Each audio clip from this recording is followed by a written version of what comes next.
Hi, Molly.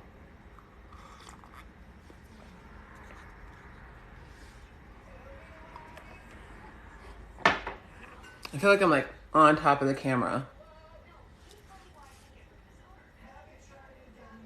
Notifications work, yay. There's also a filter. I do have great skin, but this filter does it like a lot. I saw. The name. Hi, Why? honey. I hear Why? you. Okay.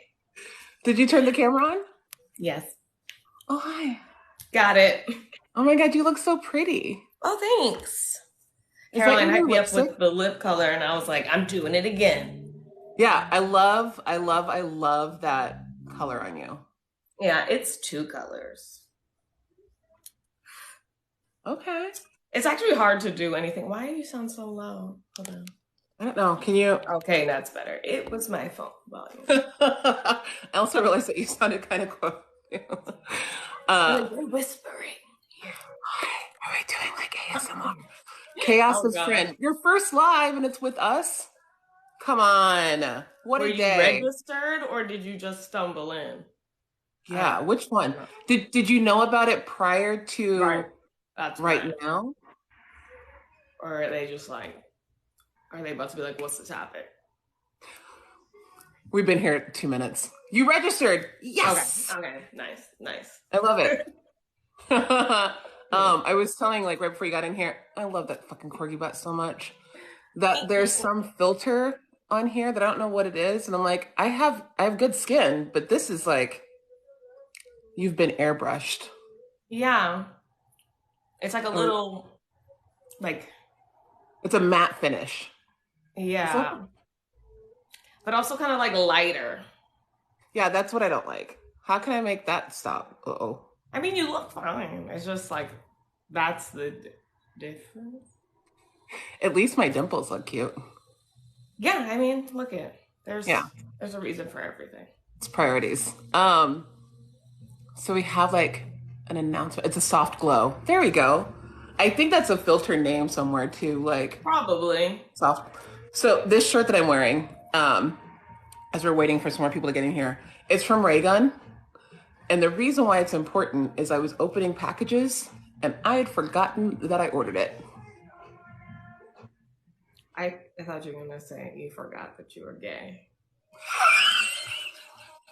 No. I mean, otherwise I was like, what's the kids are like, I forgot. While it's been a while, I have not forgotten. That's that's information I that got. I'm still really confident in. Like, I be literal. I can't help myself. I feel like, well, the shirt says definitely so gay. And it's like, it was good timing because it's like almost forgot. it's my reminder in case I forget. Okay, not just me. Okay, good. Thanks. Yeah, good, good. I forgot. um, there's something else I was gonna say. I love that. My brain completed. There's Good. always someone who is like, me too. Yeah. Makes I me happy. mean, yeah, no, I saw this clip where this man was like, boss, there's nothing feminine about boss babes or something like that. So Fran doesn't like that. did she just get up or did she just come in? Yeah, no, she just got up. Yeah, There was let's a because I'm dog. talking about men. But Yeah. it said that, and I was like, we already know that dating men is not my ministry, but they show every day that I'm really firm in that as well. Yep. It's no wavering, just none, just none. Oh, yeah. They, Oh, it's a fucking llama. I love that guy so much detail every time. I say it every time. every time. The detail. There's a couple other things that I was going to do. Like I was going to have a green screen behind me. As we can see, I've forgotten that. I would have been blown away Right? if I came on here and you like had typed something and it was in the back. I would have been like, I'm not ready. This isn't my life. This is not the executive function that I signed up for. I thought it was going to be like a little kiki, little. I'm not ready. I'm not ready. Right, friend? Hi, Jerry. Mr. Hey! Heavens rules. That brief side eye. Yep, that's it. Okay, so 5 minutes. I feel like I'm at a Zoom call. We're gonna give just a couple more Yeah, minutes. every time you say it, I'm like, if you, while other people hop on here, blah, blah, why even, what are we doing? I'm so indoctrinated. It's not. It's gross. It's disgusting. I hate it. I hate it so much. If you could just stop doing that. You could cut it out. That'd be really dope. Yeah. Eric. And for a Saturday Live, I also did you go public before you came on here? Yeah. So did I. So did I. So if anybody is in here that's wanted to download any videos, this is your time. Yeah, If but you then they can't misbehave, watch us. what's that? But then they can't watch. Right. You know, Get your other phone. Here's the thing. get your other device. What do you mean you don't have one? What do you mean you But don't also have? pay attention. Yeah. Pay Don't attention. miss anything, but also make sure that you capture this right now. After. Yeah, maybe we stay Maybe we'll public give for like a half hour, yeah, half post hour recap. time. I like that. Anyway, okay, so there's 100 people in here. I think it's a good time to announce. And it's not, that makes me feel very pretty. So if anybody who's in here, if you've been following along, then you know that Rebecca and I met online. It started on TikTok, the beginning of a beautiful friendship. Because of that, I have been supported and encouraged to make some really big moves and some big steps as to what's coming next. And I am happy to announce today that I have found an apartment in Chicago. I'm moving! Yay! Yay, I'm moving to Chicago! The way you started that, I am so sure that a bunch of people thought we're gonna be like, we're dating. I did start it Just that way. I mean, that's what my brain would have gone. No, but and then you're like, and she's moving here. But It also follows very well in the whole like TikTok lesbian situation too. right. I was like, are people gonna be like, I would be. I bet people would be happy, but if it were me, I would be terrified. Like if we were like, I would be like, no. Stop! Why are we doing this online? That's like the big jumbotron engagements. Right. Don't do it. You're gonna. No. Okay, Fran doesn't like it either. She just picked up the snake. Fran's But like, yay, we're excited. yes, excited, excited, excited. I'm very excited. The timing of everything is like perfect. I was talking to Rebecca. We did a live last year on April 1st. So this is like an anniversary of the April Fool's Day lives. And then my moving date is 2 days prior to our anniversary of meeting in person. So there's like a lot of alignment. A lot of And things. it's Fran's 10th birthday. And it's Fran's 10th birthday. I mean, That's actually kind of right up there. It's like yeah. I'll be there, but then also Fran's birthday. It's Fran. Yeah, also it's easier for me to remember, and it's Earth Day, so you will all know when Portia's moving. Right. Nothing like clogging up the interstate with the moving van on Earth Day. Yay, environment. I mean, Whatever. You're gonna be here, and we're gonna save the planet anyway. So yeah, we're gonna do really magical things. Slow burn. Yeah. Please understand that I don't want to give out locations of Chicago just yet. Huh? I was agreeing with what you said, but way more aggressive. You just want like, yes, I am going to make a housewarming wish list that I will let you know when a good time is to start fulfilling that, since I'm not there yet and I won't be there it's actually 3 weeks from today. I was having a conversation and I was like, oh yeah, I'm moving 3 weeks from today. And then I looked around my apartment, which nothing is packed, which is fine. My moving box is just Fran, honestly. Did she almost knock that over? Yeah, she stepped on like a cord because the snake was on the cord. She's just disrespectful. Is she excited about the news? Must be, because I did this, I think, and then it got real. It got real intense in here. I love it. It is soon, but it's also kind of not soon. Like my lease is up here now. It doesn't make any sense to go month to month. But I would okay, so let me tell you the story about how we got here, right? I have loved Chicago for years. My brother used to live there. It's been my favorite city probably for about 20 years. So I love it a lot. And then met my best friend. So it's like, I love it even more. So then I was super excited to go. And like I mentioned, my lease is up at the end of the month. I had done some shopping around at the beginning of the year, found a place that I loved, thought I loved. I mean, I probably still do. Was super excited about it, applied, and then came back with a denial due to something that was on my credit from 2020, which was an awful year. I think most of us went through some shit in 2020. And my credit score was shy like 10 points. The credit score, which is such garbage. Since it was invented after I was born. I'm just trying not to ruin it with capitalism. I mean, It was let's talk about invented it. the year I was born. No one before the year I was born had credit. What's that? Can we uninvent it? Let's de-invent it. And it's stopping people from housing. Unvent.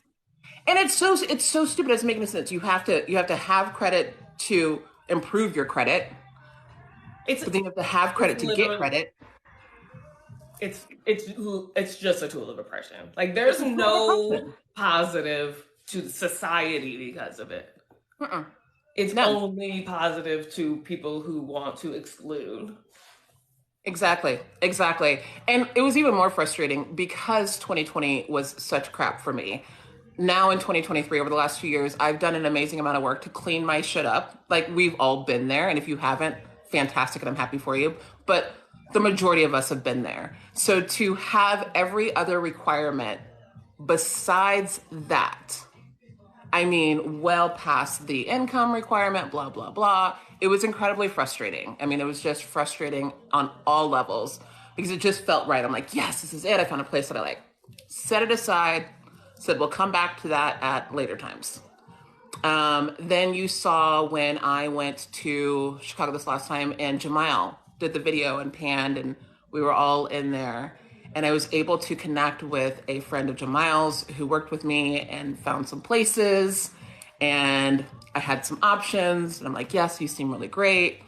Then I found one that I really liked. And I let her know and I didn't hear anything back. And remember I said to you on that Monday, I was like, I think I'm just going to give this 6 months. I was like, something doesn't feel right. It was on a Monday. And I was like, I'm going to give it 6 months. You know, I can do a 6-month lease here. And within, I don't even told you how quickly it was. It was probably like 15 minutes after I sent you that text and we talked a little bit. Really? She sent me an email saying I was waiting for the application and everything that you need to have. So application comes through and I'm super excited. But then I'm like, still jaded. So I sit on it for a minute.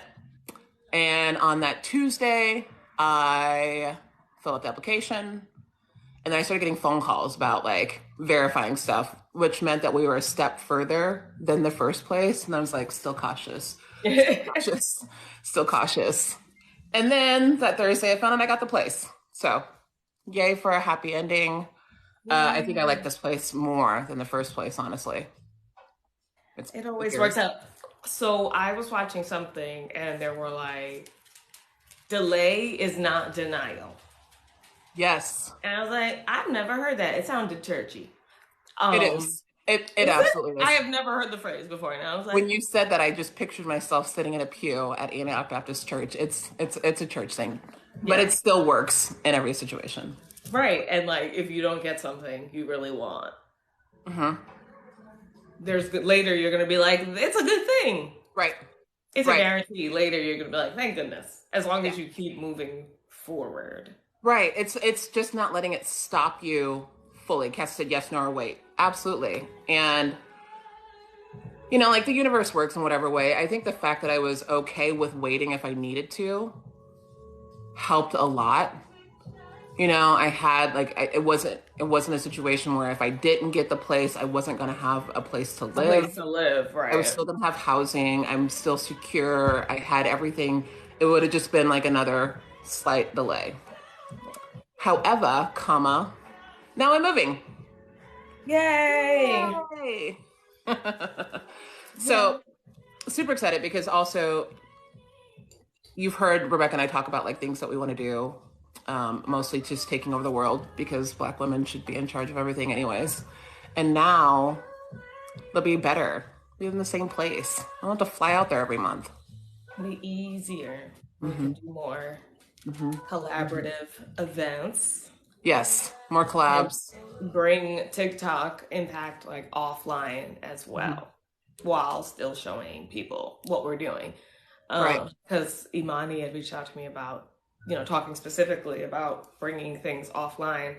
And I remember like the morning I woke up, I have a draft in my phone. It's just like, meet your TikTok friends, do it. That was like my morning thing.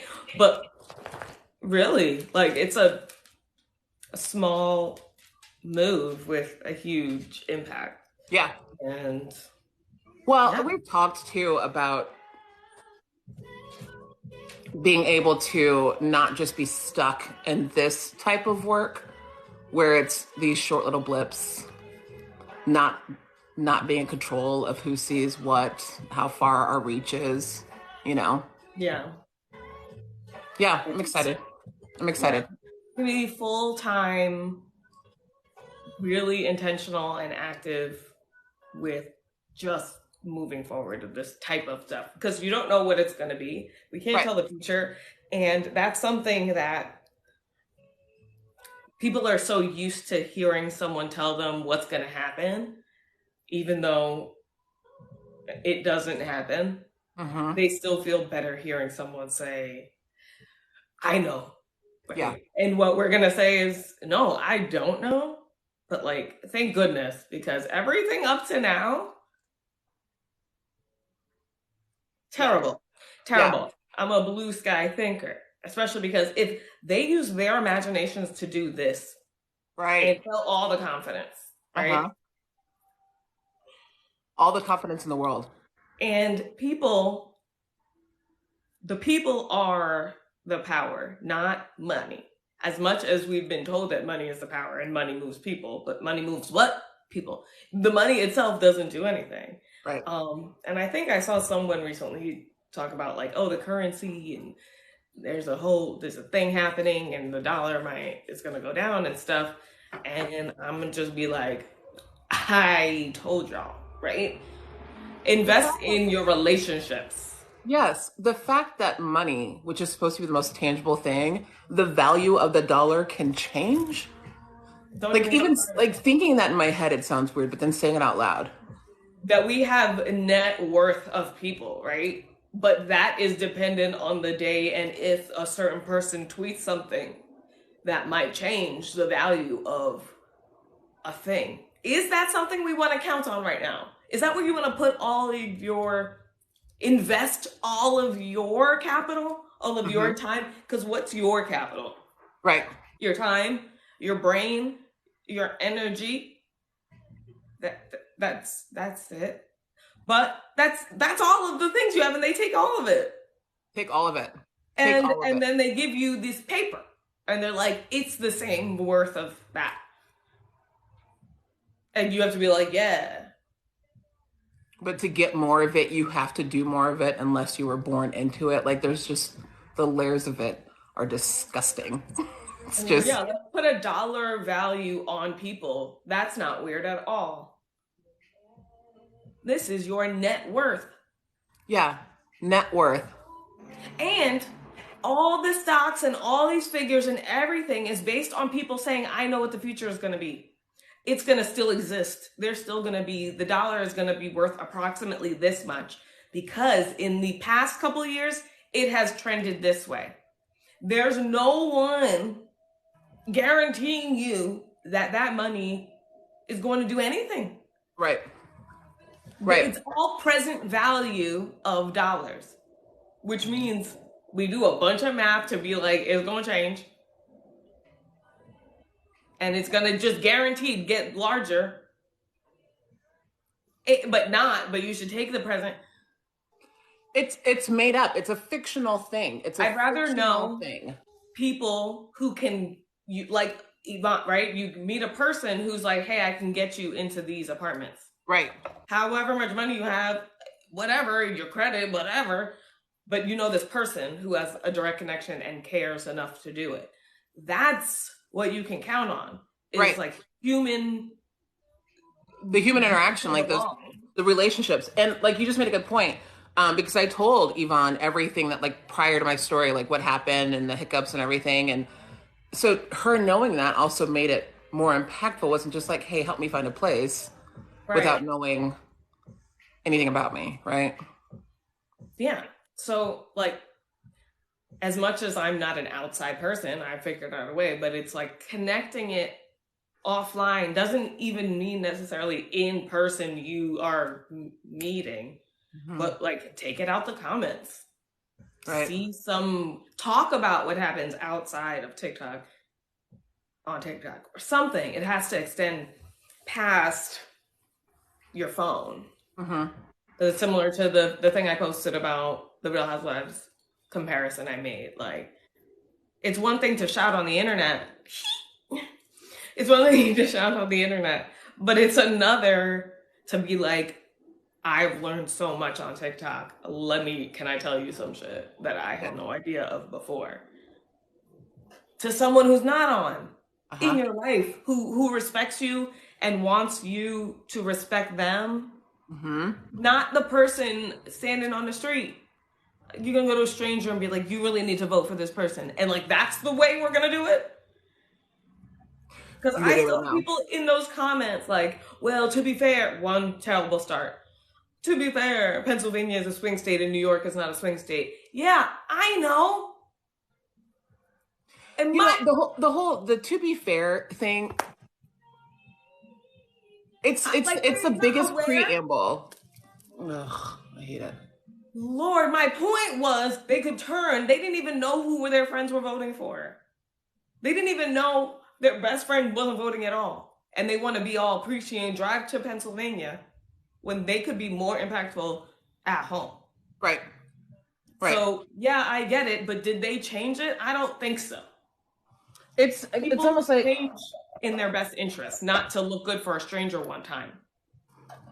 Give me a second, because how much main character energy is that?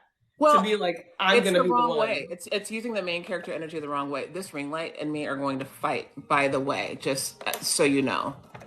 I might end up like dropping myself on my head. It's the wrong way. They're taking these big messages in these big arenas and they're missing their own environment, their own community, because they want to make this big splash. And the thing is, a ripple becomes a big splash. Like, you don't have to do this big thing. And so when people are worried about like what's going to happen with these apps going away, what's going to happen if I can't find you, this work was happening prior to the internet. Yeah. The one video that you did a duet with recently about how the revolution is going to be televised, or how it wasn't going to be televised and how it can be now. You can still go back to those grassroots. Right? It doesn't have to be all over the place. It doesn't have to be this big, grandiose, big, splashy thing. It starts with you. With John, I'm almost scared to say it, but with that, the JB gate, right? Yep. I don't want the message to be that there were no abolitionists that were white, that were good people or had the right intentions. But the ones who did aren't gonna be glorified because they were going against the grain. How would they be included in your history? Yep. The best. Why would they be included? You won't know their names. And we can't expect to know yours if you're going to really do something impactful. Maybe within your white community, but like, you got to be a silencer for us. There's if you as a white person are doing decolonizing, anti-racism work, any of those things, if we know who you are loudly at the beginning of your journey, that is a problem. That means that the focus has been on make sure you know who I am, make sure you know my name, make sure you know that I'm here doing this work, as opposed to just getting in there and getting dirty. If that makes sense, right? This should not be about everybody knowing how great you are, how hard you're working. It should be that you're just working and people notice that. And because of that, they come to you. What are you getting into? What's going on? What's Yeah. happening? Because you're into it and you're growing and you're positive and it just comes out in your stories Mhm. because once you ring the bell, you can't unring it. So you're going to start seeing it everywhere and you're going to want to talk to people about it. Yep. And like, that's another thing I want to talk about because I'm already like, yes, I'm private, right? But I did the thing about talk to the people next to you. And you know, immediately I'm getting a lot of comments. I keep talking and they're getting annoyed with me, or it's hard, or I'm alone in this in my family. Um, those are valid feelings. Hmm. They are in the wrong place. Your Yes. annoyance, your impatience when you've just started doing this. When I and Portia are doing this work and talking to you, we we right, and you know, you are allowed to feel that, Hmm. but And also, not here. Not and also, read the room. exactly. Somebody just put that in the comments. Exactly it. You know, read the room and take a beat. Take a second and go, where does this belong? Where Right. does it It's so belong? hard. And I'll give you even an actionable item, kind of. Do something different. If Right. they're just so annoyed or know what to expect from you. I've given this advice quite a few times.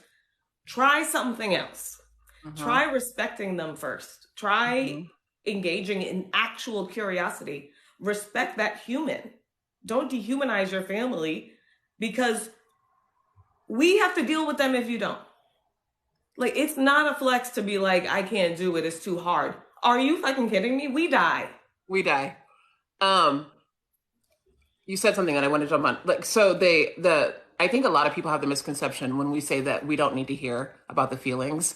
I think the misconception is you don't get to have feelings, and that's not it Right. at all. And so to your point with like humanizing your family and doing something different, you have that luxury of doing something different. Like you have that privilege of doing something different. Our approach is one that we have to be really firm in because if we vary from that, we are instantly met with people saying, "But I thought you said this," or "But I thought you said that." And they're so stuck on how we're presenting the message. And we Right. also don't know your family. We don't know your friends. We don't know your community. So if these are people that you spend time with, and you want to continue spending time with them, it means that you probably see something in them that we're seeing in you. So if what worked for you doesn't work for somebody else, then shift that a little bit. Ask them. We have done it every single time saying, go on, say more about when you push back. Do that for your people. If they push back on you, why are you upset? What's activated in you? What's bothering you? Why are you confused? You have to ask questions. You have to, you know what? I'm going to say this. The meet me or meet people where they are is something that I've pulled back on. And I'm not a huge fan of that for myself. But in talking about this, when you're working with the people that are actually in your family, that is a time that you can meet them. That's so cute. That is a time that you can meet them where they are. Yeah, I mean, I don't like it because I don't like placement of people. And it Right. says that you're ahead and they're behind, and I just think that's a bad framework to start with.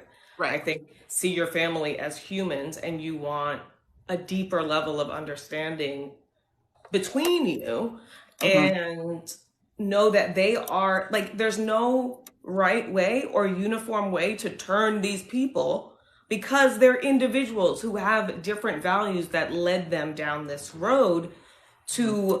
to feeling safer in that level of certainty that is based in uncertainty, but whatever, you know, that happened because they wanted belonging and wanted to feel a part of something.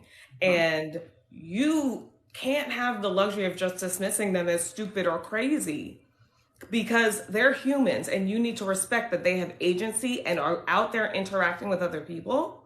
and are causing harm, and you want to reduce that harm and talk to them as if you care and you are curious. Why is that? Why do you think that is? Here, I know I said there's no right way to do this, but these questions, why do you think that These are is? good tips. These are good tips. Over and over, because really what you're getting them to do is ask themselves, why am I talking? Mm-hmm. But in order to do that, you have to ask yourself, what would white woman whisperer do? WWWWD, right? And what I did for you was say, but you didn't hear it. I said, why are you talking? Right. I asked, why are you talking? But I had to kind of, after a while, I had to kind of be like, can you ask it first? Because I'm tired. Right. And you guys get really upset. So if you ask it first, it prevents it. Let's be proactive. That's the other universal rule. Why do you think that is? You need to start the conversation. You can't wait until they say something and then go, oh, this is the time. Yes. You can't. I realized this in negotiations in business school. I killed it. Okay. I'm a great negotiator because you listen to the universal truths. Nobody listens. Go first. It's scarier and you have to kind of build up some nerve to initiate. But when you start the conversation, you are setting the tone. You're setting the tone of respect, of curiosity, of openness. If you wait till they say something racist, that's the tone you're like, well, speaking of racist, I don't think that it needs to go that way. I don't really say the word racist on my page. No. I When take you wait control of it. when you wait for that behavior, it's so reactive. And then you have the person that said the thing has felt that you were okay with racism. They have felt that you were okay with white supremacy. And for them to find out that you're not okay with it after they've said something completely heinous.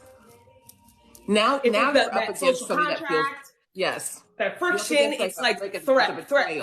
threat. And it should not be, but it is. You need to accept things the way they currently are and then go from there. Not what they should be, not what we should have learned, not that they should be on TikTok. Take the information, those active listening lessons, use those on the people you want to hear as well. I do everything I suggest. I am learning and then saying it out loud. But realizing that the power isn't going first.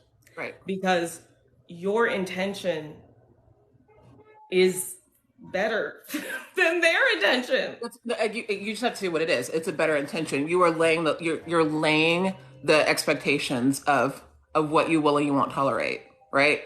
And on the flip side of that too, not even on the flip side, just another piece of it. If you have all of these things that you've learned because somebody took a chance on you, and by somebody, let's just use me and Rebecca, somebody took a chance on you by creating this platform that gave you the chance to learn. It comes back to the individualism. If it only stays with you, if you are hoarding all of that information, how effective is it? It's just not. I just saw someone say, something about how do you get them to take you seriously? I think that no one should take themselves seriously. Like, we have been following the dumbest of rules from the worst of the people. And taking yourself seriously is what they're doing. Right. They are taking themselves so seriously that they can't vary from what they believe. Beat that. So take what will white women whisper do? I ask the same question because in this space, it's easy, right? Because we're kind of doing this one-way communication. I can think about it first and then act on it, right? This isn't who I am, but it's like an aspirational type of communication style or like way to learn or questionanity, whatever I say. But I forgot. Happened so quick. I was going to say something. Taking yourself seriously. Yes. Right. So I stopped it because you saw what I looked like when I was taking myself seriously. Miserable. Yes. Fucking miserable. You're putting on a show. Instead, show the opposite. Be here and be like, yeah, but boogers. Be fun, like If be I were to funny tell with you it. you had Mm-hmm. a booger, would you want to know or not? And all of y'all responded to that. You get that. You understand that. That is a basic human experience. Mm-hmm. Get to a common thread that has nothing to do with trauma. Right. Talk about anything whatever he cares about, and Seems to then fit. figure out how it could be better if racism didn't exist. Right. Like, did you know? Blah, blah, blah, blah, blah, blah, blah, blah, blah. Well, Like, taking you have everything to so be smarter you have to than be the, smart and you have to yeah. be creative. Taking everything so seriously is It was so tweet. rigid. It was Yes, it tweed. was, It was and tweed. it was spicy. Okay. You can't be rigid when you're doing this work because not one single person is going to learn the same way. That is why we'll also say you should not only learn from one person. There are plenty of people to learn from different learning styles. But also, when you start to pay this forward, not everybody's going to retain the information. Not everybody's going to be open to the information in the exact same way that you were. So you And have at that to be ready, time, and at that time. it So might if be it's planting seeds. people first, understand who you are speaking to, Yeah. keep the message the same, but the delivery can change. You got to be like Gumby. Is that right? Yeah. Gumby Bendy. Yeah. You got to be adaptable, and like, if you want to thrive out here, this is what you have to be. You have to recognize your environment, change with new information, be able to do that in front of a person and be vulnerable. I don't know that being like, my bad, I messed up, is honestly it not that hard. Like, aren't we taught that we mess up and then we do things, but no one experiences it? We just talk about it anyway. Right. Like, don't intellectualize doing things wrong. Like, when was the last time you were wrong? Hey, she's looking at her It boss. should be more, but it should be more comfortable. Like there's nothing wrong with being wrong. Like there's truly nothing wrong with being wrong. The issue Right. is if you don't go anywhere further from that, but you don't know what you don't know until you find out that you didn't know it. Yeah. And to just retroactively be like, it's just a bad, like, It's a waste I of time. understand. It's a waste of time. But we were taught that you can't say, I Hi, don't my know, kid. or like the smartest people don't. Hi. The smartest people don't Which is say, so I don't know. They right. say, yes, they fake it till they make it. And if it rhymes, oh, what's that called? It's a fallacy, like rhyme is reason. And Yes. just because it rhymes doesn't mean it's true. Right. It just means it rhymes. No pain, no gain. No, I can gain very fine No without pain, pain. no gain. And beauty is pain. So beauty equals gains. I hate everything about that. Why do Yeah, you do yeah. this to me? Just because it rhymes. This is how basic we are. And so this is why you can't take yourself seriously. And I think it's a trap. I saw someone earlier and I wanted to, oh, wait, it was my day. It was you. Sorry, I mean that in a good way. Because she said I was almost, and I didn't, but here I am. Because she went to an event and she was like, I think I got to take myself more seriously as a thing. And I just wanted to be like, no, you don't. You I saw absolutely them could white not. people. I will be in New York and we can hang out. You do not have to take yourself more seriously. It's a trap. You are fine just the way you are. I did the taking yourself seriously thing, and there's no right way. And you're already pretty serious. You're serious enough. I mean, But you then talk about the serious things. you also have to think about who gets to define serious. Right. Like, what Who is who that? defines that? Who defines that you're being serious enough? Who Yeah. defines that you're being professional enough? You know where it's going to keep going. That you're being, I don't know what's the word, Well, like we know what professional means. What? white. So, what do you like? What is serious? What does that mean? What's the value in serious? There's I none. mean, you believe me all the time, right? Like, as followers, y'all believe me. Am I ever, I mean, things are serious. That's what it is. The You, things are the already things are serious. so serious. I can't look at them with the level of serious and keep up. No, If you you got to try take it to down. match, if you try to match your actions and your behavior to the seriousness of the events of the world, you will be so miserable. You will be Impossible. absolutely miserable. If we think about everything that's happening in the world just today, and we try to match that level, that always makes me feel like I'm at a cafe. If we try to match that level of seriousness, that is putting yourself in a vacuum of misery. And that is Yeah. not to say that just because you're not taking yourself seriously, just because you're not allowing yourself a little bit of relief from all of that, does not mean that things are not serious and doesn't mean that you're not invested in what needs to happen. It just means that you're taking care of yourself. The human, not the function. Mhm.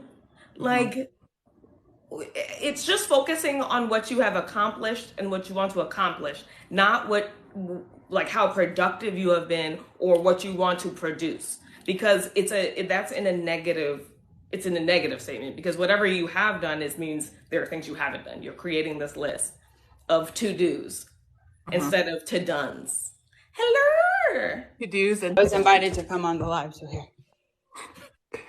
what? What did you say? They're not as bad as me. Hey, Imani. Hello. Are you Hi. gonna put your face on? Did you hear me talking about you before? Were you on? What do No, you? I was saying, like, I was talking about offline, like bringing things offline. That was really it. Oh, okay. Um, I'm and like, that what is are you doing? important. I love when you say that. Did you hear me talking about you? Like it's something super serious. It's like actually, it was just saying that we're gonna take Oh, it. does it sound serious? I didn't. Like, did you hear me talking? Yeah, No, I that didn't. sounded. Yeah, just No, like I have a rule. I have like really really bad anxiety, so I have a rule with people who text me because I kept getting texts from my dad that says I need to talk to you. I hate that. I was like, No, stop it. nope, I was like, nope. stop that. So now the rule is like, if you have to talk to me, you to tell me about what, so I'm not sitting there Yes, like stewing over it for like the How next. many people have died at this point? Like, Right? tell me, Just tell me now. tell me, please. my dad would. Exactly. My dad would do one of two things. He would either say, "I need you to call me," and I would call, and he's like, "Your mom has a cold," or he would just not say anything, and then he would call and say, "Your mom's been in the hospital for 3 days." So that's what I get. I got walk into a date in the city on a Friday night, and my dad calls and he's like, "Hey, just wanted to let you know I've got prostate cancer, and yeah, just wanted to call everybody, let them know." Um, and I was like, "Do you know what stage?" He was like, "No, I don't know." I was like, "What are you gonna?" He's like, "I have to make an appointment. Not really sure. I think Thursday, Monday." Bruh, like you can't just call and be like, "Cancer, bye." Wow. It I'm turns getting out he knew for a breadsticks. while. It is. I just My parents never call me for anything else. But then if they do call me and I say, "Oh, I expected you to say something tragic. This is the one time you didn't." They're like, "Well, I can't just call to talk to you." no, The Like, level of but you gaslighting. haven't done that in 28 years. no. So, yeah, my dad also my dad is also a very intense person. But like he has a silly side too. But any single time that he does that to me, like he'll be like, "Oh, I was just calling you about your taxes." I was like, "Can you why? Like send a text." In it, just be like about this. Like just do it. And I remember that's a boundary I set with everybody. I was like, if you need to talk to me, you just have to tell me about what. Because I have an Just tell me what overactive it is. imagination and anxiety. It doesn't work out together. My family knows to just be like, it's not bad. Well, my mom's side, the Jewish side, we're fully aware. Everyone's like, "Huda," all the time, Yeah. because people have died, right? But like, so we're always like, "Hey, when you have a chance, I need to talk. Nothing bad, I promise." Like, it's included. It's Yes. just like, just want to check in, just want to catch up. No one's all the time. Yeah, just I tell I me. get it. Yeah, you don't have to tell me everything that you're going to talk to me about, but just give me an idea. So I'm Yeah. like you, Imani. Like I will sit and like it's the worst. In the 30 minutes that it will take for us to talk, I will have lost my job. Somebody will have died. I like the earth is on fire. Like everything bad happens in the 30 minutes. And Yes. then it's just like, I need your social security number. Yeah. Yeah. Cool. Glad I freaked out for My that. dad called me once. I think I did this online before. He called me once to ask me for my birthday, my birth date. Yeah. Yeah, like date, like year and everything. And I was like, there are so many other people you could have called. So Like many other it's one thing to forget, right? Yeah. But the first thing you do is be like, let me let her know I have no idea. Hey. Yeah. Sometimes Who are I you again? wonder, like, I think about I think about like the trauma that our parents put us through, and I'm just like, I wonder, like, how are we functioning? For myself, actually, like, I was, Are we? Sorry. I'm I gonna don't speak for actually myself. know. I don't actually know. I was thinking, I had therapy the other day, and I was talking about my mom, and I'm like, I'll be 44, and my Glenda still will just stress me out. Also, for anybody in here, if I refer to my mom by her first name, we're not getting along, or we're just not talking a lot. If it's mom, then things are fantastic. That's the black code. Like That's when you like say it hard. that's the blackest of codes right there. Glenda. Like Meanwhile, I'm like, did she find TikTok? Is she in here? Is it? That's funny because I don't know if I knew what your mom's name was, but I knew when you had texted me, like, I didn't tell Glenda yet. I was like, damn, that's her mom. Yeah. Like, I already knew it just based on the way you said it. I was like, That's it. yeah, that's a rough one. Glenda doesn't even know that I just have a new tattoo. Like, it's best. I don't Yeah. have I actually have a rule. I get all my tattoos in the winter because you're Smart. bundled up. Yes. Them. And then my dad, I feel like I think my dad thinks I'm gaslighting him because like summer I'll be wearing like a tank top and shorts. He's like, wait.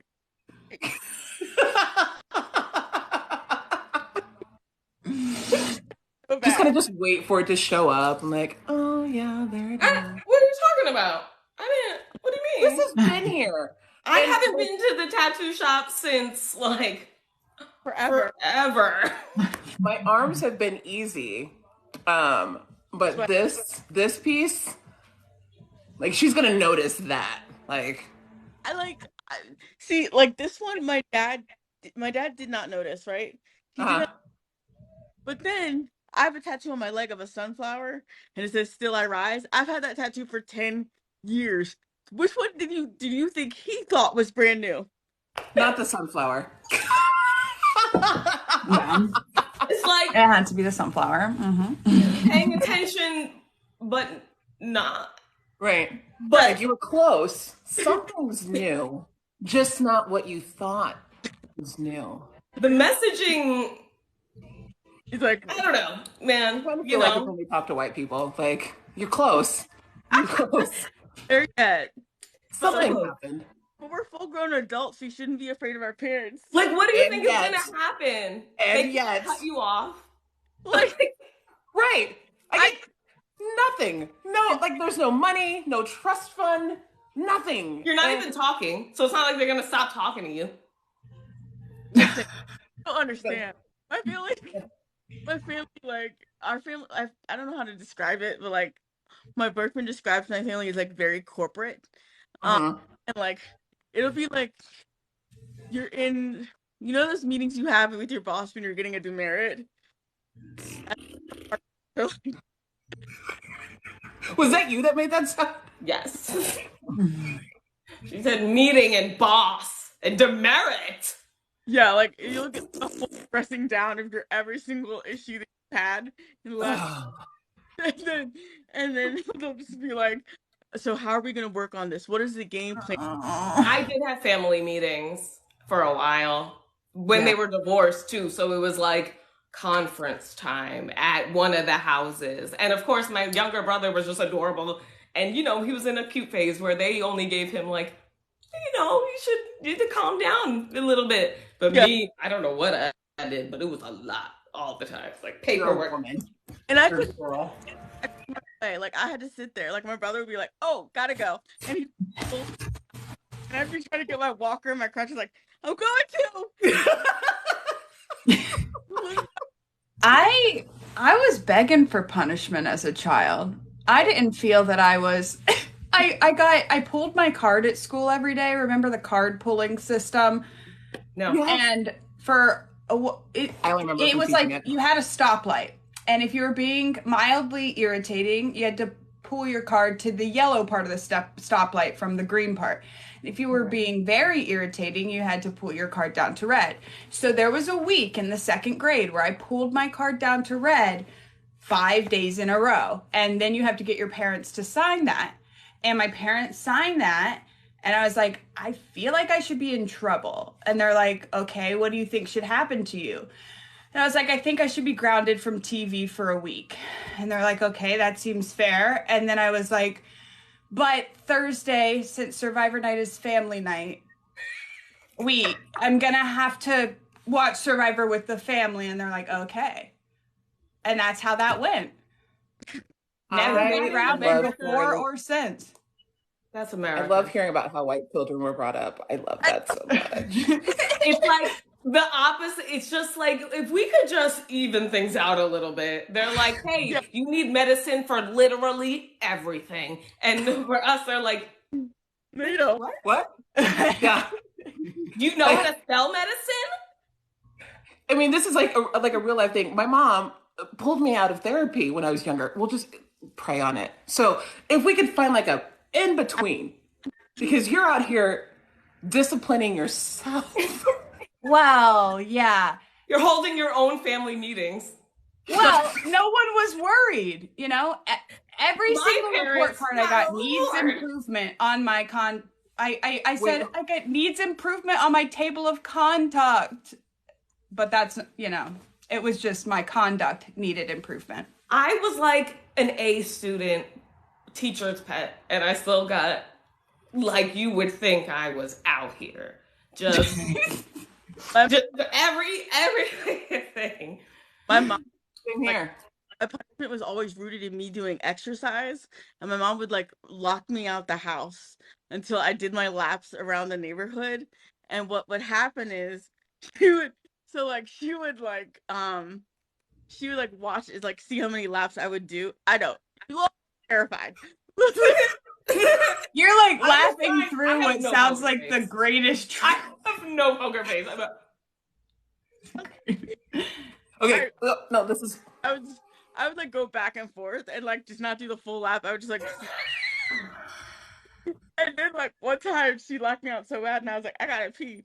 So I went to her garden, and she had like this bench, and I just like was like, fine. If I'm not getting in the house to pee, I'm gonna pee right here. And she's no, so yeah.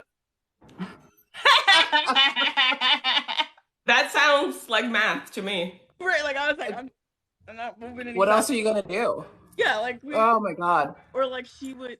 It sounds horrific, but like she would they would make me do like squats and like push-ups and stuff with my crutches, and it wasn't fun. I was pissed about it, but like was that for punishment? It was both, and so like I was in physical therapy, and I hate exercising. I hate it. And they would make me do exercises throughout the week, and I would never do them. And like I was just like, leave me the fuck alone. So I had physical therapy 3 times a week, and I was supposed to be doing my own exercise the other 2. And I was like, no. Valid. It's like no. No, thank you. Thanks. They would go with me on walks where they would just like walk and talk to me, and I was like, at one point I was like, please stop talking to me. If we're gonna I don't need to have motivation to do it. Just leave me alone. Or I would I would have to do like 20 to 30 minutes on like an exercise bike in the basement that my mom found on the side of the road because she's also cheap. So the thing was the like layers of this. The layers. So it was always very not fun. And yeah. or I was always like a mess. Like I have undiagnosed ADHD, so it was always either that or cleaning my room and making my room cleaning into like a physical activity. That like I was like none of this needs. Uh-huh. I don't want to do this. Um, Oh. yeah. After a while, I was like, no, you can't make me do it. My gosh. Go look. Just parents and I'm just I know I'm just thinking about like parenting. Like I think about like they had no like stuff. honestly. There's also I'm mad at most parents. What were they gonna do? What did I'm they mad at have? most parents right now. There's the big argument. There's the big argument about like spanking your kids happening on all the platforms right now, and like it's just driving me insane. But yeah, like why are adults so terrible to kids? But I remember being a kid and being like, this doesn't make sense that you would hit him. Like I remember just sitting there like, wouldn't it be better if you took away that thing he loves just for like a couple days? Like just I was just mathing. I just didn't get Right. why hitting him after he did something was Yeah, gonna right. be a positive. I'm Yeah. somebody that was like I was spanked up until the last time that I got spanked, I was 16 years old. And it's actually still a wonder that I'm here because I popped off at the mouth to my mom. I know I popped off at the mouth. And my mom, just being my mom, was like, she looked at me for a minute. And then I kind of blacked out and I woke up because she was like beating my ass and everything. And so we talk about this and I'm like, imagine if we just would have spoke through that. If we would have talked through that, you would have found out why I was upset, as opposed to 16 years old getting my ass beat. How tall were you at 16? This tall. My mom's 5'11". Right. In that moment, my mom went from 5'11" to 7 feet tall because I was like, boom, boom, took me down. Yeah.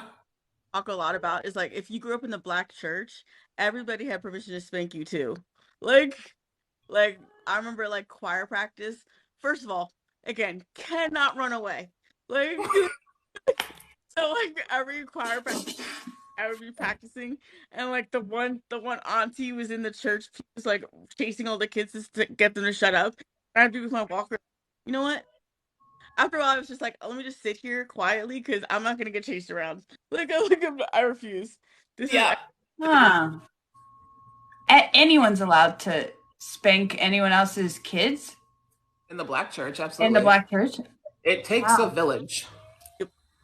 It's funny because it's just interesting because white parents spank their kids, but it's if anybody else lays a hand on my child type of conversation. Because they own they're theirs. It's an ownership. And if someone else hits theirs, it's like they hit them. Yeah. And That makes perfect sense, actually. Yeah. yeah, because it's their representation out in the world. It all comes back to white supremacy, Caroline. Everything. Every single thing. Like, Yeah. it's just not any.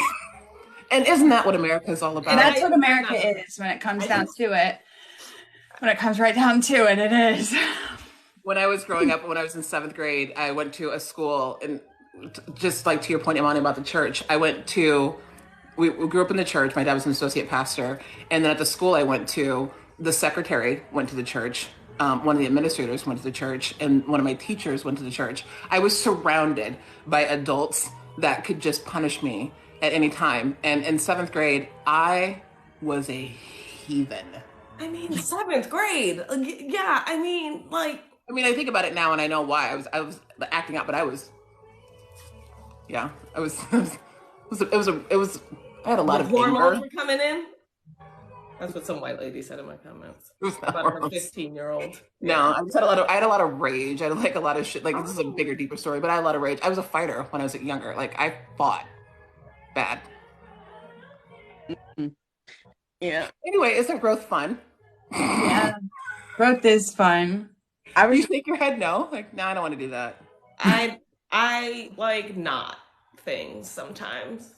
Sometimes looking back, I'm like, oh, yeah. But then you can't even be mad at. I can't be mad at my parents. Like I can't be mad at him. A cult. Like he was a Jehovah's Witness, and like thankfully he wasn't anymore. Like yeah, he don't know my birthday. I didn't expect him to remember my birthday, but Right. to call me, I just thought he'd know better than to like call me To call you. to be like, you know, but so the bars, yeah, I can't be mad, but I Well, gotta stay away for a little bit. yeah. I mean, at the end of the day, like if we think about this in reality, our parents had their own trauma that they lived through, and they did the best they could. Like Mariah Carey, I'm gonna do the best I can with what I got. Like that's Yeah. what our parents did. Yeah. And like to be fair, like my parents had like no playbook having a disabled black child, like Oh, yeah. all. Like so they did like Yeah. yeah, and like when you talk about disability and blackness, it's all about like outperforming the disability. So it was like really emphasized that I'm supposed to be exercising or working on something all the time.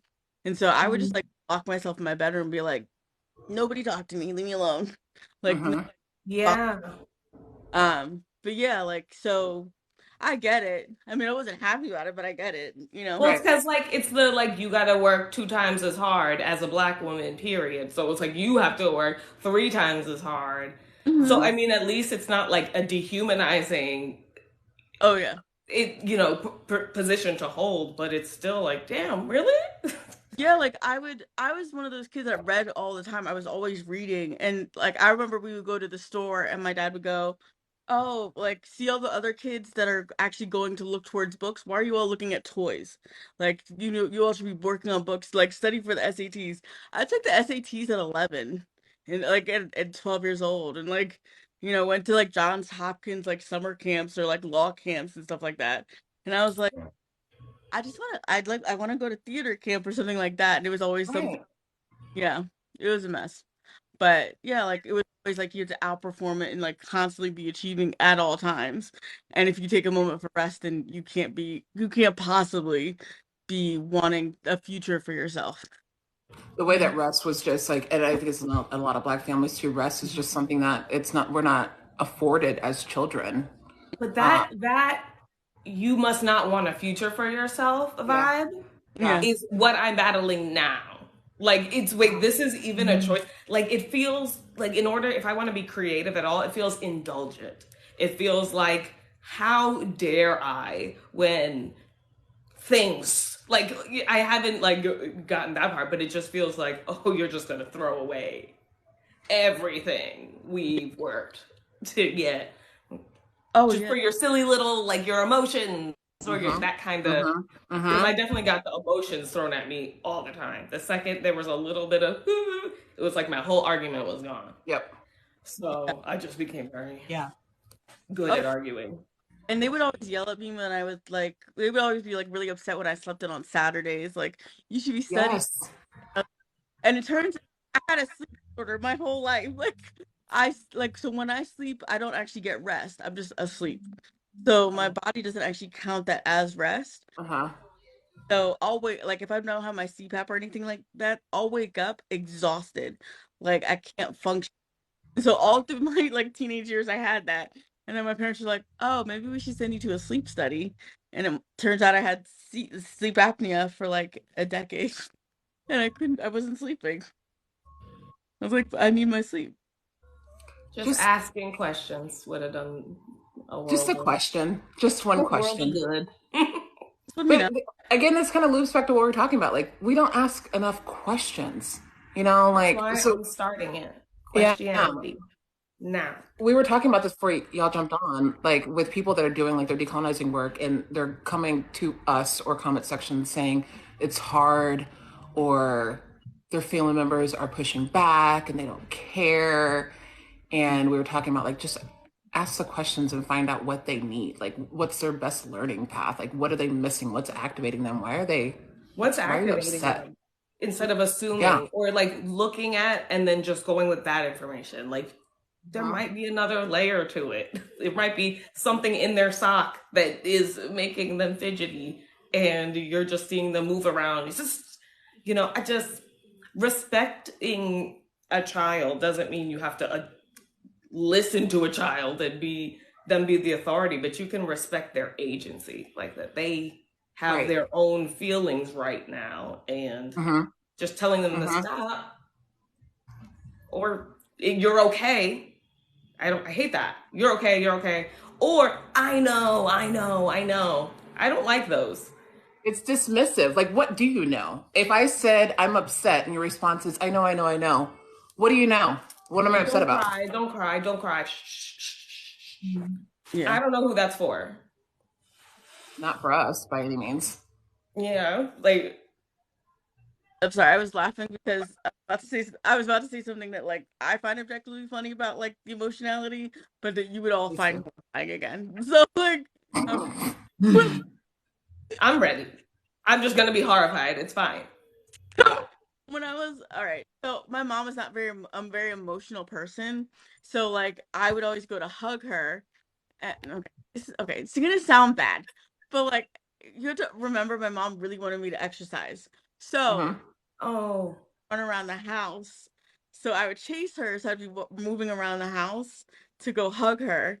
Um, and it's not bad technically. Don't look like that. I hear you. This is No, I what I'm hear talking you. about growth. This is why Yeah, I shook my head at growth yeah, because so much nuance.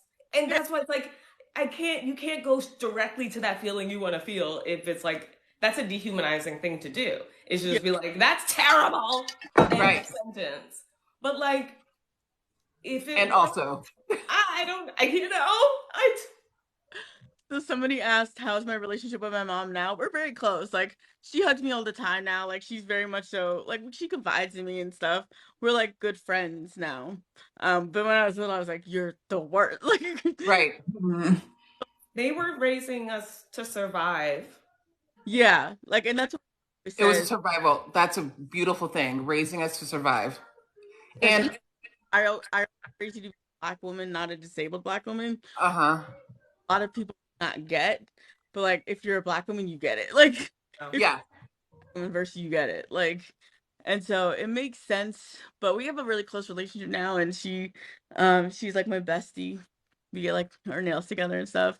She has grown a lot, I think. But also because she's a teacher. She teaches not as harsh to my kids than I am to these 9-year-olds.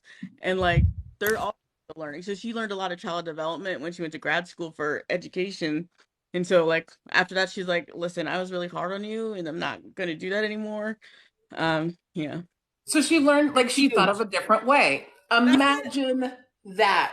She That's got it. new information and she changed her thought process. Oh Wow. yeah. But her relationship with my grandmother is absurd. That So tracks. That tracks. I was thinking, like, Rebecca, you said that our mothers were raising us to survive, and survival looks different. Like, so, like, grandmother's survival looked one way, mom's survival looks another way, our survival. But without this new information, without them deciding to absorb this new information, we're just like living in their definition of survival. What yeah. we have to do, like, just push, push, push, push, push, So I was and not thinking resting. about this theory with, parents and this like extension thing or the concept of like a bird flying the nest, right? They always talk about you got to kick a bird out the nest.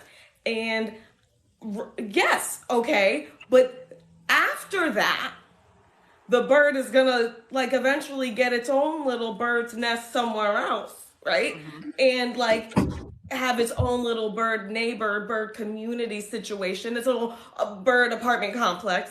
It's not going back to its original nest and getting in there to be fed by its parent. Yeah. Mm-hmm. Like, I think if there was still fruit on that tree and there's still things to be gained over there and they go, Mm-hmm. then okay.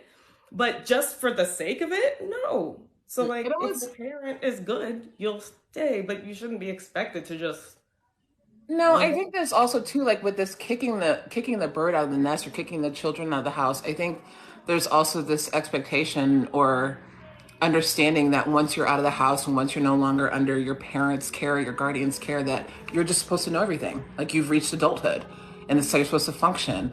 And I think a lot of times without having a concentrated effort on learning something new or paying attention to something around you that's just not you and just not your past, then people get stunted and they don't open themselves up for new information or new experiences. They're just stuck on what they know because it's just familiar. Because also, like, you had this place that you were home, you were cared for, hopefully cared for, and they're like, okay, time to go, without any type of steps, tools. And even growing up in like a household in households that prepared us to be adults, what they prepared for might not be what we're experiencing when we actually Oh, like Remember, I was just talking about this certainty, right, right? Like yes. because you like can't tell the future. no, Mhm. and are the way like I changed so much between when my parents were growing up and becoming adults and the way that we are now. Like I'm in my 30s, so take it with a grain of salt, but like it doesn't make sense. Like pounding the pavement, going job to job to like give them your resume. What that would never work. And like you try to tell them that's not gonna work for people. Like Yeah. give Mhm. that advice, they'll get the cops called on them. Like you'll have issues with every little thing. So like just thinking about how we manage adulthood is fundamentally different than we were raised to manage adulthood. And people giving space for our parents to understand that too. Like your advice, and it's scary for them too because the world has changed so fundamentally that where do they actually fit into it too? Mhm. Or You Yeah, broke and up there at the especially if end. you're like you aren't good at that one identification you really feel like is yours. Like I'm a parent. The people who are like I'm a mom, I was a good mom. And anytime you're like, well, all they hear is like threat. My identity is being taken from me Mm. instead of like if you start that conversation with the parent or whatever. Like with my mom, she's always learning and she respects me and if I say like, yeah, this is what's going on. That's just information. She's not like, okay, I accept that or I don't accept that. It's Mhm. just talking with another person, but yeah. And not with my dad. yeah, and I think as my parents get older, I have to retrain them to think about their bodies differently too as a disabled person or like because as you get older, you're aging into disability whether you want to or not. And the way they raised me was to always outperform the disability, and at their age they can't. And they just can't. Like after a while, things are gonna break down and they're gonna hurt more and everything. So um also retraining them for that to a certain extent too. Mhm. Yeah. We don't take. I had this conversation. We just do not take enough care of people here, and this is a very broad statement. But there's just so many ways that we fail everyone in the society. And Like I think just that we fail certainty, everyone on so many levels. What, honey? like that certainty of the future, of faking the future, which is a Yeah. like narcissism trait, which is I think narcissism fundamentally created this system we're in, right? It's like we are the best, Mhm. don't shut up, we're the best. But you have to future fake. You have to say this is what it's going to be like. And that's why I kind of want people to rethink their 401ks. But I just like, what is that? This natural thing everyone smart does. I hear, like, but If you talk about my finances, I'm gonna disassociate. Like, I hear you. But I want to look at it different. Like, I don't want to, no, I'm not the money person. I want to, like, I've removed myself from the value associated with money.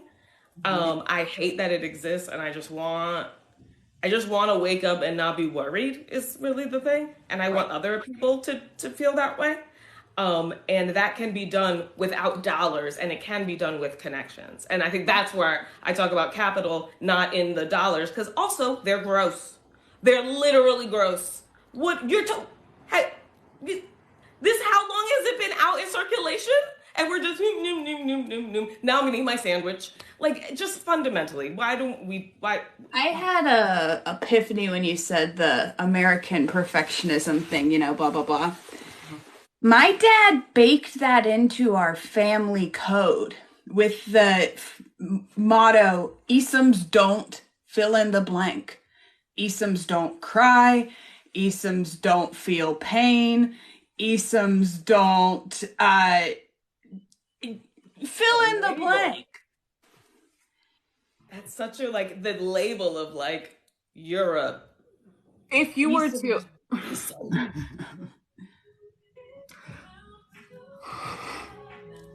yeah, it sounds like I only families existed in like ABC Family, teen dramas. Uh, or freeform, yes. Honestly, Esoms don't like. that's where I've learned so much of where the gaps are is by like talking to like white. women. Like I knew white women, but I only knew like radical white women from like they've been about this life.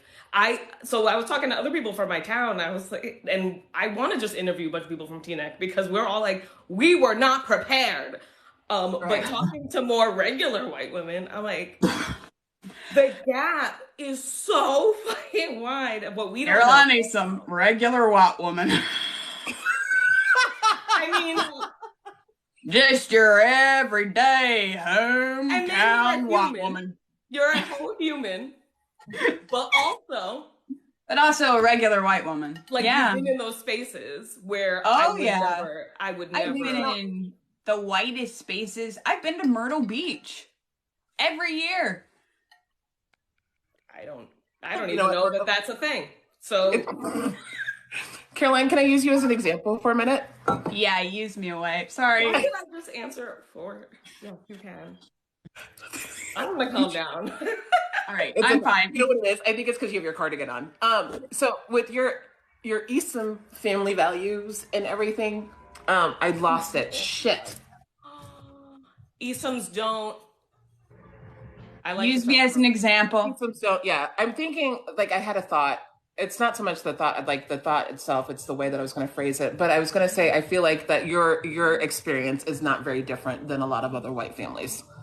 This expectation that's put on it.